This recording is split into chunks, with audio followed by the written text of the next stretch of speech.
وَلِكُلِّ أُمَّةٍ جَعَلْنَا مَنْسَكًا لِيَذْكُرُوا اسْمَ اللَّهِ عَلَىٰ مَا رَزَقَهُم مِّن بَهِیمَةِ الْأَنْعَامِ۔ ہم نے ہر امت کے لیے قربانی کی عبادت مشروع کی ہے۔ یہ تنبیہ کی ہے کہ قربانی کی عبادت کوئی لوگوں کی ایجاد نہیں ہے، یہ ہم نے ہر امت کے لیے مشروع کیے رکھی ہے۔ یعنی قربانی کی عبادت گویا نظر کی عبادت، وہ عبادت جس پہ بندہ اپنے جان و مال کی نظر کو علامتوں سے ظاہر کرتا ہے۔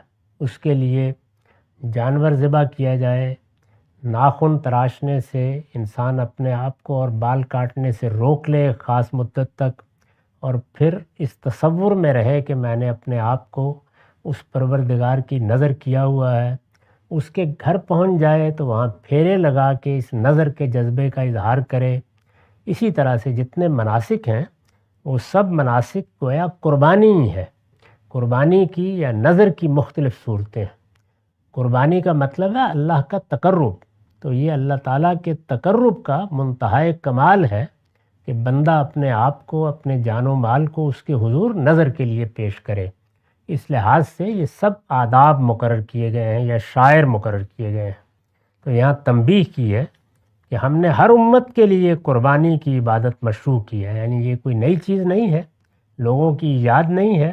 جو چیزیں غلط ہو رہی ہیں ان کی ہم اصلاح کر رہے ہیں، لیکن قربانی کی عبادت ہر امت کے لیے اس سے پہلے بھی مشروع رہی ہے، تمہارے لیے بھی مشروع ہے۔ میں نے لکھا اس سے واضح ہے کہ شرائع الہی میں یعنی اللہ کی شریعتوں میں قربانی ایک قدیم ترین عبادت ہے جو اللہ تعالیٰ نے خاص اپنی شکر گزاری کے لیے مشروع فرمائی ہے۔ یہ اتنی ہی قدیم ہے جتنی نماز ہے۔ جس طریقے سے سیدنا آدم ہی کے زمانے میں نماز مشروع کر دی گئی، نماز کو اللہ تعالیٰ نے اپنی پرستش کے لیے، اپنی عظمت کے اعتراف کے لیے، بندوں کے بندگی کے اظہار کے لیے شاعر کے طور پر طے کر دیا۔ اسی طریقے سے فرمایا قربانی بھی ہم نے مشروع کر دی تھی۔ یہ اگر غور کیجئے تو پرستش کا منتہائے کمال ہے، یعنی پرستش اپنی ابتدا میں ہو تو رکوع و سجود ہے، اور وہ اپنے کمال پر پہنچ جائے تو جان و مال نظر کر دینا ہے۔ تو یہ اس کا منتہائے کمال ہے۔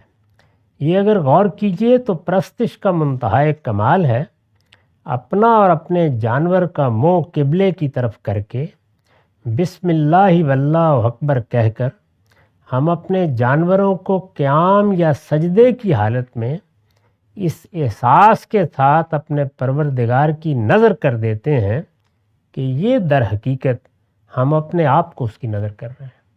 یہ جذبہ پیچھے ہونا چاہیے، یہ موجود نہ ہو تو گھر میں بیٹھا رہنا چاہیے، پھر حج و عمرہ کے لیے جانے کی کوئی ضرورت نہیں ہے۔ یہ نظر کی عبادت ہے، نظر کا جذبہ ہے، نظر کا شعور ہے، نظر پیش کرنے کے لیے قلب و نظر میں داعیات ہیں، تو پھر اس کے لیے یہ علامت ہے۔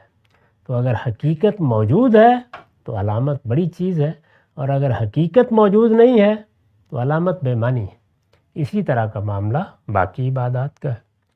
تو اس میں جو طریقہ مقرر کیا گیا ہے وہ یہ کہ جانور کا رخ قبلہ رو کر لیں، جیسے ہم نماز پڑھتے ہیں، یہ بھی عبادت ہے، اور بسم اللہ واللہ اکبر کہہ کر جانور کو قبلہ رو یا کھڑا کر لیں یا لٹا دیں، یعنی یا وہ قیام کی حالت میں ہوگا جیسے اونٹوں کو نہر کیا جاتا ہے، اور یا سجدے کی حالت میں ہوگا۔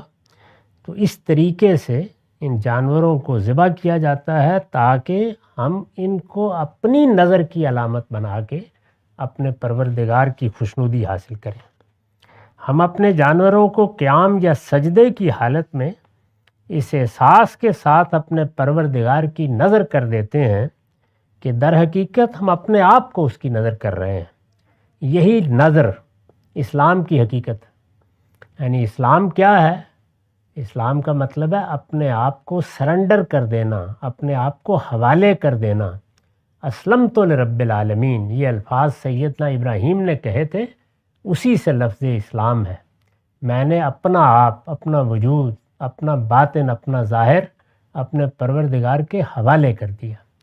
تو یہ حوالگی کا اظہار ہے، اور یہ ظاہر ہے کہ وہی نظر ہے، یہی نظر اسلام کی حقیقت ہے، اس لیے کہ اسلام کے معنی ہی یہ ہیں کہ سر اطاعت جھکا دیا جائے اور آدمی اپنی عزیز سے عزیز متاع حتیٰ کہ اپنی جان بھی اللہ کے حوالے کر دے۔ یہ اسلام کی حقیقت ہے۔ اگر یہ پوری حقیقت ذہن میں، فکر میں، سوچنے میں، سمجھنے میں، زندگی کے معاملات میں پیش نظر ہے تو اسلام اپنی روح کے ساتھ موجود ہے، ورنہ وہ آبا کا مذہب ہے، لوگ اس کو ایک روایت کے طور پر اختیار کر لیتے ہیں۔ قربانی اسی حقیقت کا، یعنی یہ جو حقیقت ہے کہ میں نے اپنا آپ اپنے پروردگار کے حوالے کر دیا، قربانی اسی حقیقت کا علامتی اظہار ہے۔ اس لحاظ سے دیکھیے یعنی اسی کی حقیقت کو سمجھ کر دیکھیے تو یہ دراصل اپنا ذبیحہ ہے جو جانور کے ذبیحے کی صورت میں ممثل ہوتا ہے۔ تو یہ قربانی کی عبادت ہے جس کو لوگ خیال کرتے ہیں کہ یہ جانوروں کے ساتھ کیا معاملہ ہو رہا ہے، اس کے پیچھے یہ بڑی حقیقت پوشیدہ ہے، اس کی جانب توجہ دلائی۔ ہم نے ہر امت کے لیے قربانی کی عبادت مشروع کی ہے، لِيَذْكُرُوا اسْمَ اللَّهِ عَلَىٰ مَا رَزَقَكُم مِّن بَهِيمَةِ الْأَنْعَامِ، تاکہ اللہ نے جو مواشی جانور ان کو بخشے ہیں ان پر وہ اللہ کا نام لیں، کسی اور کا نہیں، یعنی ان کو اللہ کے نام پر ذبح کیا جائے۔ یہ خیال نہ پیدا ہو جائے کہ یہ تو قربانی کے جانور ہیں، جب اللہ ہی کے لیے خاص ہیں تو پھر ان پر اللہ کا نام کیوں لیا جائے؟ نہیں، اپنے کھانے کے لیے ذبح کرو اللہ کا نام لے کر، اور حرم میں قربانی پیش کرنے کے لیے لاؤ تو اللہ کا نام لے کر ذبح کرو۔ سو تمہارا معبود ایک ہی معبود ہے، تو اپنے آپ کو اسی کے حوالے کر دو۔ فَلَهُ أَسْلِمُوا، یہ دیکھیے، یعنی بات وہاں سے شروع کی اور پھر اس کی حقیقت کو بیان کر دیا۔ اپنے آپ کو اس کے حوالے کر دو۔ اس کی بھی میں نے وضاحت کی ہے کہ یہی حوالگی قربانی کی اصل روح ہے، یعنی اگر قربانی پر غور کیا جائے تو وہ اس حوالگی کا اظہار ہے، لہٰذا اس روح کو پیش نظر رہنا چاہیے۔ جب بھی جانور خریدا جائے، قربانی کا ارادہ کیا جائے تو اس زمانے میں یہ احساس طاری رہنا چاہیے۔ اس احساس ہی کے لیے پھر نبی صلی اللہ علیہ وسلم نے فرمایا کہ جو دوسری علامتیں مقرر ہیں ان کا اہتمام بھی کر لو۔ 10 دن تک مسلمان بالعموم ان کا اہتمام بھی کرتے ہیں تاکہ وہ 10 دن اس احساس کے ساتھ گزریں، 1 ذوالحج سے 10 ذوالحج تک، کہ ہم اپنے آپ کو اپنے پروردگار کے حوالے کر رہے ہیں۔ وَبَشِّرِ الْمُخْبِتِينَ، اور انہیں خوشخبری دو اے پیغمبر جن کے دل اس پروردگار کے آگے جھکے ہوئے ہیں، یعنی آخرت میں کامیابی کی بشارت ان لوگوں کے لیے ہے۔ تو فرمایا کہ جو اس طرح سے اپنے آپ کو میرے حوالے کریں، اس حوالگی کے لیے میرے مقرر کردہ شاعر کی تعظیم کریں اور دل کے تقوی کے ساتھ یہ سب اعمال بجا لائیں، یہ سب باتیں پیچھے بیان ہو گئی ہیں، ان کو پھر اس بات کی بشارت دو کہ تمہارے یہ جھکے ہوئے دل ہیں جن کا صلہ آگے فردوس ہے، ہمیشہ کی زندگی ہے، وہ زندگی ہے جس میں ماضی کے پچھتاوے بھی ختم ہو جائیں گے اور مستقبل کے اندیشے بھی۔ مزید وضاحت کی کہ وہ مخبتین، وہ جن کے دل اللہ کے آگے جھکے ہوئے رہتے ہیں، وہ جو اپنے آپ کو اس کے حوالے کیے ہوئے ہوتے ہیں، وہ کون ہیں؟ الذین اذا ذکر اللہ وجلت قلوبہم والصابرین علی ما اصابہم والمقیمی الصلاۃ ومما رزقناہم ینفقون، جن کا حال یہ ہے کہ جب ان کے سامنے خدا کا ذکر آتا ہے تو ان کے دل کانپ اٹھتے ہیں، ان پر جو مصیبت آتی ہے اس پر صبر کرنے والے اور نماز کا اہتمام رکھنے والے ہیں، اور جو کچھ ہم نے ان کو بخشا ہے اس میں سے وہ ہماری راہ میں خرچ کرتے۔ یہ آگے گویا پوری طرح بتا دیا کہ وہ کیا لوگ ہیں جن کے لیے یہ بشارت ہے۔ اس پر میں نے لکھا ہے یہ ترغیب و تسہیل کا اسلوب ہے، اسے نگاہ میں رکھنا چاہیے، اور نماز اور انفاق کے باہمی تعلق کو بھی، کہ اس کے بغیر دین کی حکمت واضح نہیں ہوتی۔ پورے دین کو اس کی بنیاد میں اور اساس میں بیان کر دیا ہے کہ اگر تم میرے بندوں کو دیکھنا چاہو تو میرے بندے وہ ہیں کہ جن کے دل میرے سامنے جھکے ہوئے ہیں، میرا ذکر سنتے ہیں تو ان کے دل کانپ اٹھتے ہیں، وہ مصیبتوں میں صبر کرنے والے ہیں، نماز کا اہتمام رکھنے والے ہیں، اور جو نعمتیں میں نے ان کو بخشی ہیں انہیں میری راہ میں خرچ کرنے والے ہیں۔ اس سے پیچھے حج کے بعض اہم پہلوؤں کی طرف توجہ دلائی۔ اس میں قربانی کی حقیقت زیر بحث تھی۔ یہ بھی بتایا گیا کہ قربانی اور اس نوعیت کے دوسرے شاعر کیا حیثیت رکھتے ہیں، ان میں شاعر سے متعلق کیا رویہ ہونا چاہیے، اور ان کی حقیقت سے انسان کو کس طرح اپنے آپ کو آگاہ رکھنا چاہیے۔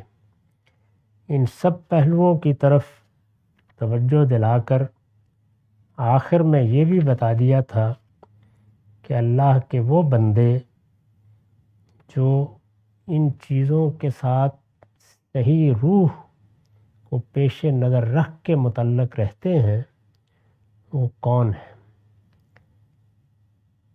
اسی ذیل میں اللہ تعالیٰ نے بعض چیزوں کی طرف توجہ دلائی جو عربوں کے ہاں یا اس زمانے کے یہود کے ہاں بدعت کی صورت اختیار کر چکی تھی۔ اسی طرح کی ایک چیز اب پھر آگے زیر بحث ہے۔ ارشاد فرمایا کہ وَالْبُدْنَ جَعَلْنَاهَا لَكُم مِّن شَعَائِرِ اللَّهِ لَكُمْ فِيهَا خَيْرٌ فَاذْكُرُوا اسْمَ اللَّهِ عَلَيْهَا صَوَافَ فَإِذَا وَجَبَتْ جُنُوبُهَا فَكُلُوا مِنْهَا وَأَطْعِمُوا الْقَانِعَ وَالْمُعْتَرَّ۔ اونٹ کی قربانی میں بھی تم میں سے کسی کو تردد نہیں ہونا چاہیے، یعنی جس طرح دوسرے معاشی جانوروں کی قربانی کرتے ہو، اونٹ کی قربانی بھی بالکل جائز ہے، اس میں کوئی تردد نہیں ہونا چاہیے۔ یہ کیوں فرمایا؟ اس لیے کہ یہود کے ہاں اونٹ کو حرام قرار دے دیا گیا تھا۔ اونٹ کی یہ حرمت کتاب استثناء کے 14ویں باب کی 7ویں آیت میں بیان ہوئی ہے۔ یہ ایک فقہی نوعیت کا استدلال تھا جو انہوں نے قائم کیا، اور جس طرح ہمارے ہاں بعض چیزوں میں تجاوز ہوا ہے ان کے ہاں بھی تجاوز ہوا۔ عرب اونٹ کی قربانی کرتے تھے، یہود یہ خیال کر رہے تھے کہ جو چیزیں تورات میں یا ان کے ہاں ان کی فقہ میں ممنوع قرار دی گئی ہیں، ان کو اگر یہ پیغمبر دین ابراہیمی یا اسی پرانے دین کی تجدید کے لیے آئے ہیں تو بحال کریں گے۔ اس کے بالکل برخلاف اللہ تعالیٰ نے یہ فرمایا کہ تمہاری یہ رائے غلط ہے، تم نے اونٹ کی حرمت کا جو عقیدہ قائم کر رکھا ہے یہ بے بنیاد ہے۔ جس طریقے سے باقی جانوروں کی قربانی ہو سکتی ہے، اونٹ کی قربانی بھی اسی طرح ہو سکتی ہے۔ تو میں نے لکھا ہے کہ یہ اس لیے فرمایا ہے کہ عرب میں یہود بھی تھے، اور ایک کمزور روایت کی بنا پر انہوں نے اونٹ کو حرام قرار دے رکھا تھا۔ چنانچہ انہوں نے پروپیگنڈا شروع کر دیا کہ یہ نیا دین حضرت ابراہیم کا دین کس طرح ہو سکتا ہے، اس نے تو ایک ایسے جانور کی قربانی کو خدا کے تقرب کا ذریعہ بنا دیا ہے جو ہمیشہ سے حرام رہا ہے۔ سورہ آل عمران کی آیت 93 میں قرآن نے اس کا جواب دیا ہے، یعنی وہاں اس کا پورا پس منظر زیر بحث ہے۔ یہاں چونکہ حج کے شاعر یا حج کے مناسک میں جہاں جہاں کوئی خرابی ہے اس کی اصلاح کی جا رہی ہے، تو اونٹ کی قربانی کے بارے میں بھی وضاحت کر دی۔ اونٹ کی قربانی میں بھی تم میں کسی کو تردد نہیں ہونا چاہیے، اس لیے کہ قربانی کے اونٹوں کو ہم نے تمہارے لیے شاعر الہی میں شامل کیا ہے، یعنی یہ بھی اسی طریقے سے اللہ کے شاعر ہیں جس طرح اس سے پہلے بتایا جا چکا ہے کہ باقی چیزیں اللہ کے شاعر ہیں۔ یعنی اللہ تعالیٰ نے بڑی بڑی حقیقتوں کے لیے ان کو علامت کے طور پر مقرر فرمایا ہے۔ ان میں تمہارے لیے بڑے خیر ہیں، یعنی اونٹ کا معاملہ حرمت تک کیسے پہنچ گیا؟ یہاں تو زندگی کی ناگزیر ضرورت ہے اور اس کے منافع اتنے غیر معمولی ہیں کہ اس طرح کے جانور کے بارے میں حرمت کا خیال کرنا بھی ٹھیک نہیں ہے۔ تو بتا دیا کہ اس میں تمہارے لیے بڑے خیر ہیں، بڑے خیر ہیں میں نے لکھا ہے یعنی بڑی برکتیں اور فوائد ہیں۔ یہ اس امر کی طرف اشارہ ہے کہ اونٹ کی قربانی خاص طور پر اہل عرب کو کیوں کرنی چاہیے۔ جس جگہ کوئی چیز حرام قرار دے دی جائے تنا حالے کہ وہ حرام نہ ہو، حالات میں اگر کوئی چیز رکاوٹ بن رہی ہے تو الگ بات ہے، لیکن اگر ایسی کوئی رکاوٹ نہیں ہے تو محض کسی بدعت کے احترام میں اس سے نہیں رکنا چاہیے۔ اہل عرب کو کیوں کرنی چاہیے؟ استاذ امام امین احسن اصلاحی نے وضاحت فرمائی ہے، وہ لکھتے ہیں اونٹ عرب کے محبوب ترین جانوروں میں سے ہے، ان کی زندگی ہی اونٹ سے وابستہ ہے، یہ ان کے صحرا کا سفینہ، ان کے تمام سفر و حضر کا رفیق اور ان کی تمام تجارتی سرگرمیوں کا واحد ذریعہ تھا۔ وہ اس کے دودھ، گوشت اور کھال ہر چیز سے بیش از بیش فائدے اٹھاتے تھے۔ قرآن نے اس کی انہی منفعتوں اور برکتوں کے سبب سے اہل عرب کو اللہ تعالیٰ کی بخشی ہوئی اس نعمت کی طرف بار بار توجہ دلائی ہے۔ قرآن مجید میں دوسری جگہوں پر بھی اس کے ان فوائد کا ذکر کیا ہے اور یہ بتایا ہے کہ یہ دیکھو کہ اس کی خلقت میں اللہ تعالیٰ نے تمہارے لیے کیا کچھ رکھا ہے۔ ظاہر ہے کہ جو چیز باعتبار دنیا اہل عرب کے لیے اتنی نفع بخش اور بابرکت ہو، اگر وہ اس کو اپنے رب کی خوشنودی کے لیے قربان کریں تو یہ ان کے لیے خدا کے تقرب کا بھی بڑا ذریعہ ہو سکتی ہے۔ یعنی اگر جانوروں میں انتخابی کرنا ہے کہ کس کی قربانی کی جائے تو مدعا یہ ہے کہ پھر عربوں کے لیے تو سب سے بڑھ کر اونٹ ہی ہے۔ اونٹ کی قربانی میں بھی تم میں سے کسی کو تردد نہیں ہونا چاہیے، اس لیے کہ قربانی کے اونٹوں کو ہم نے تمہارے لیے شعائر الہی میں شامل کیا ہے، ان میں تمہارے لیے بڑے خیر ہیں۔ اب فرمایا کہ چنانچہ بالکل تردد کے بغیر فاذکروا اسم اللہ علیہ الصواف، یعنی اٹھو اور ان کو سبستہ کر کے ان پر بھی اللہ کا نام لو۔ اس میں کوئی تردد نہ رہے۔ جب کسی چیز کے بارے میں ایسے تصورات پیدا ہو جائیں کہ یہ حرام ہے، اس کی قربانی نہیں ہو سکتی، تو پھر ضروری ہوتا ہے کہ بہت وضاحت سے بتایا جائے کہ اٹھو اور یہ کام کرو، اس لیے کہ کوئی اس طرح کی بدعت اب رسالت مآب کے بعد باقی نہیں رہنی چاہیے۔ ان کو سب بستہ کر کے ان پر اللہ کا نام لو، یعنی اسی طرح صفوں میں کھڑا کر کے جس طرح خدا کے حضور نماز کے لیے قیام کیا جاتا ہے۔ اگر زیادہ اونٹ ذبح کرنے ہوں تو ان کے ذبح کرنے کا یہی طریقہ مقرر کیا گیا ہے۔ ان کو قبلہ رخ ایک صف بنا کے کھڑا کر لیا جاتا ہے اور پھر نیزے سے نہر کیا جاتا ہے، چنانچہ کھڑے کھڑے خون بہتا ہے اور وہ دم توڑ دیتے ہیں۔ تو اسی کی تصویر کشی کی ہے۔ ان پر اللہ کا نام لو، یعنی ان کو اللہ کا نام لے کر ذبح کرو۔ اس پر بھی میں نے لکھا ہے کہ آگے کا جملہ اس بات کی صریح دلیل ہے کہ جانور پر اللہ کا نام لینا اس کو اللہ کا نام لے کر ذبح کرنے کے لیے قرآن کی خاص تعبیر ہے۔ یہ اللہ کا نام لینا ایسے نہیں ہے جیسے ہم کھانا کھاتے ہوئے بسم اللہ پڑھتے ہیں۔ جانوروں کے لیے جب یہ لفظ آتا ہے تو بالکل اسی طرح ایک محاورے کے طور پر آتا ہے، جیسے ہم بولتے ہیں کہ ذرا اس جانور پر تکبیر پڑھیے، تو اس کا مطلب یہ نہیں ہوتا کہ جانور کے قریب کھڑے ہو کے اللہ اکبر کہہ دیا جائے۔ اس کو ذبح کرتے وقت اللہ کا نام لینے کے لیے یہ تعبیر ہماری زبان میں بھی ہے، عربی زبان میں بھی ہے۔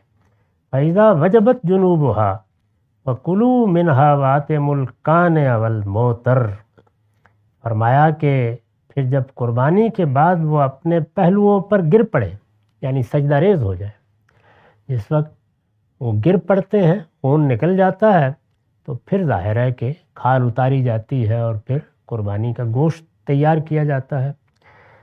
تو میں نے لکھا ہے کہ اس سے یہ حقیقت بالکل واضح ہو جاتی ہے کہ خدا کی شریعت میں جانور کے ذبح کرنے کا کوئی تصور اللہ کا نام لے کر ذبح کرنے کے سوا نہیں.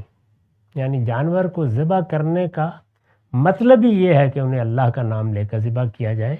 اس کے سوا کوئی اور چیز دین میں داخل کی ہی نہیں جا سکتی. چنانچہ اللہ تعالیٰ نے اس کو تعبیر بنا لیا ہے. قربانی کرنی ہے تو قربانی کا لفظ نہیں آیا، ذبح کرنا ہے تو ذبح کا لفظ نہیں آیا، صرف اتنا ہی کافی ہے، ان پر اللہ کا نام لو. تو اس کا مطلب ہے اللہ کا نام لے کر ذبح کرو. فرمایا جب قربانی ہو جائے تو آگے بھی یہ نہیں ہے کہ یہ تو حرام تھا، نہیں، صرف قربانی ہی نہیں کرنی. فَكُلُوا مِنْهَا، تو ان میں سے خود بھی کھاؤ اور ان کو بھی کھلاؤ جو محتاج ہیں مگر کنایت کیے بیٹھے ہیں. أَطِعِمُوا الْقَانِعَ وَالْمُعْتَرَّ كَذَلِكَ سَخَّرْنَاهَا لَكُمْ لَعَلَّكُمْ تَشْكُرُونَ. اور ان کو بھی جو بے قرار ہو کر مانگنے کے لیے آ جائیں. ان جانوروں کو ہم نے اسی طرح تمہارے لیے مسخر کر دیا ہے تاکہ تم شکر ادا کیا کرو. تو اس طریقے سے گویا اونٹ کی قربانی کے بارے میں تمام توہمات کی تردید کر دی. پہلے یہ فرمایا کہ یہ بھی اللہ کے شاعر میں سے ہیں، یعنی ان کو بھی اللہ تعالیٰ نے اسی طرح قربانی کے طور پر علامت مقرر کیا ہے جس طرح دوسری چیزوں کو علامت مقرر کیا ہے. ان کی قربانی تم لوگوں کو خاص طور پر اس لیے کرنی چاہیے کہ تمہارے لیے تو یہی سب سے عزیز جانور ہے. ان کی قربانی بھی انہی آداب کے ساتھ ہوگی جو ہم نے مقرر کیے ہیں. ان کو صف در صف کھڑا کرو گے، اللہ کا نام لے کر ذبح کرو گے. ذبح کرو گے تو ان کا گوشت کھانے میں بھی کوئی معنی نہیں ہے. یہود نے جو توہمات پیدا کیے ہیں ان کو قابل التفات نہیں سمجھنا. لہٰذا قربانی کے بعد جب یہ اپنے پہلوؤں پر گر پڑے تو ان کے گوشت میں سے خود بھی کھاؤ، ان لوگوں کو بھی کھلاؤ جو محتاج ہیں مگر قناعت کیے بیٹھے ہیں، اور ان کو بھی جو بے قرار ہو کر مانگنے کے لیے آ جائیں. یعنی دائیں بائیں دیکھو کہ وہ کون لوگ ہیں جن کو یہ ضرورت ہے لیکن وہ مانگنے نہیں آئے، اور جو مانگنے آ جائیں ان کو تو بہرحال دو. یہ جو قربانی کے جانور ہیں اور اس کے علاوہ جو کچھ بھی جانور ہیں ان کو ہم نے تمہاری خدمت میں لگا دیا ہے. یہ ہمارا اذن ہے کہ ہم نے ان سے کام لینے کو روا رکھا ہے، ان سے خدمت لینے کو روا رکھا ہے، ان کا گوشت کھانے کو روا رکھا ہے. یہ تمہاری کوئی اپنی تخلیق نہیں ہے، یہ میری تخلیق ہے، اور میں نے ہی ان کو تمہارے لیے مسخر کیا ہے. مسخر کیا ہے یعنی تمہاری خدمت میں لگا دیا ہے تاکہ تم شکر ادا کرو. یہ جو مانگنے والوں پر قناعت پیشہ محتاجوں کو مقدم رکھا ہے، تو میں نے اس میں توجہ دلائی ہے کہ مانگنے والوں پر یہ قناعت پیشہ یعنی جو مانگنے نہیں آتے لیکن ضرورت مند ہوتے ہیں، محتاجوں کی تقدیم بتا رہی ہے. ان کا ذکر پہلے کیا ہے اللہ تعالیٰ نے کہ غرباء کے لیے اللہ تعالیٰ کو یہی رویہ پسند ہے. یعنی وہ یہی چاہتا ہے کہ لوگ مانگنے نہ آئیں، اور وہ مانگنے نہ آئیں یہ تو ان سے مطلوب ہے، لیکن پھر لوگوں سے بھی یہ مطلوب ہے کہ وہ اس طرح کے لوگوں کو خود تلاش کریں اور ان تک ان کی ضروریات پہنچانے کی صحیح کریں. مسخر کر دیا ہے کہ بھی وضاحت کی ہے، یعنی اس درجہ تابع فرمان بنا دیا ہے. اونٹ ایک بڑا جانور ہے، اور اگر کبھی کینہ پروری پر آ جائے تو جو کچھ کرتا ہے اس کا اندازہ ہی کیا جا سکتا ہے. لیکن اس درجے تابع فرمان بنا دیا ہے کہ ان کو ذبح یا نحر کر کے ان کی قربانی تک خدا کے حضور میں پیش کر دیتے ہو. تو یہ میری عنایت ہے، میرا کرم ہے، میں نے تم کو یہ سب کچھ دیا ہے، اس وجہ سے میرے ہی نام پر جو کچھ کرنا ہے وہ کرو گے. یہ سب بیان کرنے کے بعد وہ ابتدا میں جو بات کہی تھی کہ یہ سب چیزیں کیا ہیں، یہ قربانی، یہ طواف کے پھیرے، یہ شیطان پر کنکر مارنا، یہ سب چیزیں کیا ہیں، یہ شاعر ہیں، یہ علامتیں ہیں. ان کے پیچھے ایک حقیقت ہے، وہ حقیقت سامنے رہنی چاہیے. حقیقت ان کی روح ہے، وہ سامنے رہے گی تو دین کی ہدایت اپنی اصل میں سامنے رہے گی. لیکن یہ قالب، یہ علامت بھی معمولی نہیں ہے، یہ اللہ کی مقرر کردہ ہے. اس لیے حقیقت کو ہمیشہ پیش نظر رہنا چاہیے، حقیقت کو تمہارے باطن میں اترنا چاہیے، حقیقت کو تمہارا مقصود بننا چاہیے، اور علامتوں کی تمہیں تعظیم کرنی چاہیے۔ یہ مضمون ہے جس کے تحت یہ وضاحت ہو رہی ہے۔ آخر میں جب یہ ختم ہو رہا ہے تو پھر توجہ دلائی کہ علامتوں کو علامت ہی سمجھو، ان کی عظمت کا احساس ضرور رکھو کیونکہ وہ خدا کی مقرر کردہ ہیں، لیکن اصل چیز کیا ہے؟ وہ حقیقت تقوی ہے۔ وہ تمہارے دل میں ذات باری کے ساتھ تعلق کا ظہور ہے، وہ بندگی کا احساس ہے، اس کو سمجھو جس کی یہ علامت مقرر کی گئی ہے۔ چنانچہ خاتمہ کلام کے طور پر فرمایا لن ینال اللہ لحومها ولا دماؤها ولکن ینالہ التقوی منکم کذالک سخرها لکم لتکبروا اللہ علی ما ہداکم وبشر المحسنین۔ اللہ کو نہ ان کا گوشت پہنچتا ہے نہ ان کا خون۔ یہ بتا دیا کہ یہ علامت ہی ہے۔ اللہ کو نہ ان کا گوشت پہنچتا ہے نہ ان کا خون، بلکہ اس کو صرف تمہارا تقوی پہنچتا ہے۔ یعنی اللہ کے ہاں جو چیز پہنچتی ہے وہ یہ ہے۔ یہ ہوا ہے کہ قربانی کی عبادت جس طرح اصل دین میں ہے، اسی طرح لوگوں نے اپنے بنائے ہوئے ادیان میں بھی شامل کی ہے، یعنی مشرکانہ ادیان میں بھی، اور وہاں یہ تصور پیدا ہو گیا کہ یہ گویا ان دیوی دیوتاؤں کی خوراک ہے، ان کی غذا ہے۔ یہ اس کی نفی کی ہے کہ اللہ تعالیٰ کو ان میں سے کوئی چیز نہیں پہنچتی، یہ علامت ہی ہے، یہ سمبولک ایکسپریشن ہے۔ اس سے در حقیقت ایک حقیقت کو تمہارے ذہن میں، تمہاری فکر میں زندہ رکھنا مقصود ہے۔ اللہ کو جو چیز پہنچتی ہے وہ حقیقت ہے جس کی ان کو علامت بنایا گیا ہے، اور وہ دل کا تقوی ہے۔ اللہ کو صرف تمہارا تقوی پہنچتا ہے۔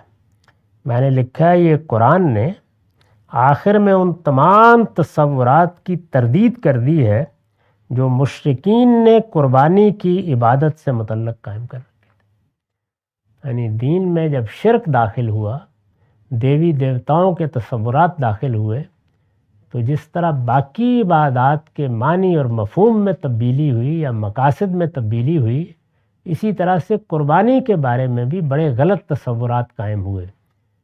آخر میں یہ قرآن نے واضح کر دیا ہے کہ یہ سب علامتیں ہیں، ان کا تعلق حقیقت سے نہیں ہے، حقیقت ان کے اندر ہے، اور وہ تمہارے اندر جاگزی ہونی چاہیے۔ اس کو ٹٹول کر دیکھو کیا وہ موجود ہے؟ یعنی اللہ کے ساتھ تقوی کا تعلق، اللہ کے ساتھ اس کی بڑائی اور اس کی عظمت کے اعتراف کا تعلق، اپنی بندگی کا تعلق، یہ تعلق ہے جس کی علامتیں یہ عبادات بنائی گئی ہیں، یہ مناسک بنائے گئے ہیں۔ تو اب یہ بتا دیا کہ اللہ کو صرف تقوی پہنچتا ہے۔ اسی طرح اللہ نے ان کو تمہارے لیے مسخر کر دیا ہے تاکہ اللہ نے جو ہدایت تمہیں بخشی ہے اس پر تم اللہ کی بڑائی بیان کرو۔ یعنی یہ موقع قربانی کے بارے میں توہمات بیان کرنے کا نہیں ہے، یہ اللہ کی بڑائی بیان کرنے کا موقع ہے۔ یہ جو تم اللہ اکبر کہہ کے ان کو ذبح کر رہے ہو تو در حقیقت اپنے جان و مال کی نظر پیش کر رہے ہو، اور اس طرح اس بات کا اعتراف کر رہے ہو کہ تم بندے ہو اور تمہاری ہر چیز اسی خالق کی ہے۔ یہ اس کی بڑائی کا اعتراف ہے۔ یہ زبان سے بھی ہونا چاہیے، اور وہی کرتے ہو جب تم بسم اللہ واللہ اکبر کہہ کر ذبح کرتے ہو، اور یہ تمہارے دل میں بھی اترنا چاہیے۔ اس پر تم اللہ کی بڑائی بیان کرو۔ اس کی وضاحت میں حاشیہ ہے، قربانی کی حقیقت نظر اور اس کا مقصد اللہ تعالیٰ کی شکر گزاری ہے۔ یہ حقیقت اور مقصد دونوں الگ الگ سمجھنے ضروری ہیں۔ حقیقت کسی حکم کی بنیاد ہوتی ہے، وہ اس کا منات کہی جاتی ہے، یعنی اس پر حکم قائم ہوتا ہے، وہ اس کا ریشنیل یا اس کی منطقی اساس ہے۔ عقلی طور پر وہ چیز ہے کیا، اس کو حقیقت سے تعبیر کیا جاتا ہے۔ لیکن اس سے اللہ تعالیٰ حاصل کیا کرنا چاہتے ہیں، کیا مقصد ہے، وہ کیا چیز ہے جو اس سے پیدا کرنا مقصود ہے۔ تو یہ میں نے لکھا ہے کہ قربانی کی حقیقت نظر اور اس کا مقصد اللہ تعالیٰ کی شکر گزاری ہے۔ یعنی بندہ جب اپنے آپ کو اللہ کی نظر کرتا ہے، اپنا جان و مال پیش کرتا ہے، تو کس جذبے سے کرتا ہے؟ اس سے کہ یہ تیرا ہی دیا ہوا ہے، اس کی شکر گزاری کا تقاضا ادا ہی اس وقت ہوگا جب یہ سب تیرے لیے رہے گا۔ تو یہ نظر پیش کرنا اصل میں اللہ کی شکر گزاری کا اظہار کرنا ہے۔ ہم اپنی جان کا نذرانہ قربانی کے جانوروں کو اس کی علامت بنا کر بارگاہ خداوندی میں پیش کرتے ہیں تو گویا اسلام و اخبات کی اس ہدایت پر اللہ تعالیٰ کا شکر ادا کرتے ہیں جس کا اظہار سیدنا ابراہیم علیہ السلام نے اپنے اکلوتے فرزند کی قربانی سے کیا تھا۔ یعنی ان سے اللہ تعالیٰ نے بیٹا مانگ لیا تھا۔ اصلاً تو مقصود یہ تھا کہ وہ اس کو حرم کے لیے خاص کر دیں، اس کو یہاں آباد کریں، اور یہ اللہ کی عبادت گاہ بنائی گئی ہے، اللہ کا معبد تعمیر کیا گیا ہے، وہ اس کی تولیت کریں، اس کے آداب بجا لائیں۔ اصلاً یہ چیز تھی، اس کو علامت کے طور پر نظر کی قربانی کی حیثیت سے دکھایا گیا۔ نظر کر دو، یہ اس کی حقیقت تھی، لیکن جب اس کے لیے رویا دکھایا گیا تو وہ قربانی کی صورت میں دکھایا گیا۔ تو اس طرح گویا دونوں چیزیں اس موقع پر کمیونیکیٹ کی کہ اصل حقیقت کیا ہے اور علامت ہم کیا مقرر کر رہے ہیں۔ اس موقع پر تکبیر و تحلیل کے الفاظ اسی مقصد سے ادا کیے جاتے ہیں۔ یعنی یہ جو بسم اللہ، اللہ اکبر کہا جاتا ہے تو اس کا مقصد یہ ہوتا ہے کہ اللہ کی بڑائی کا اعتراف کیا جائے، قربانی کی حقیقت کی طرف توجہ دلائی جائے، اور انسان کا نفس اس بات کو سمجھے جس کے پیش نظر جانور کے گلے پر چھری چلائی جا رہی ہے۔ قرآن نے یہ اسی مقصد کی طرف اشارہ کیا ہے۔